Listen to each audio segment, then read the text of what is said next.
സംസ്ഥാനത്തെ എല്ലാ വീടുകൾക്കും ഒരുപോലെയുള്ള നമ്പർ പ്ലേറ്റുകൾ വരികയാണ്.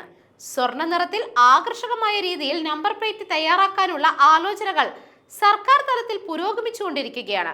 തദ്ദേശ വാർഡ് വിഭജനത്തിന്റെ ഭാഗമായി കെട്ടിടങ്ങൾക്ക് പുതിയ നമ്പർ വരുന്ന സാഹചര്യത്തിലാണ് ഏകീകൃത നമ്പർ പ്ലേറ്റ് സ്ഥാപിക്കാൻ പോകുന്നത്.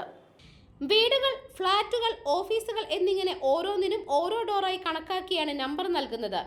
9 അക്ക നമ്പറുള്ള DG ഡോർ പിൻ QR കോഡ് സഹിതം ബോർഡിലുണ്ടാകും. തദ്ദേശ സ്ഥാപനങ്ങളിലെ ജീവനക്കാർ വീടുകളിൽ നേരിട്ടെത്തി ബോർഡ് സ്ഥാപിക്കും. QR കോഡ് സ്കാൻ ചെയ്ത് ജിയോ ടാഗിംഗ് നടത്തും. ഇൻഫർമേഷൻ കേരള മിഷനാണ് ഇതിനുള്ള സാങ്കേതിക സഹായം നൽകുന്നത്. കോർപ്പറേഷനുള്ളിൽ K-സ്മാർട്ടായും പഞ്ചായത്തുകളിൽ ILGMS സോഫ്റ്റ്വെയറുകളുമായും ബന്ധിപ്പിച്ചാണ് നമ്പർ നൽകുന്നത്.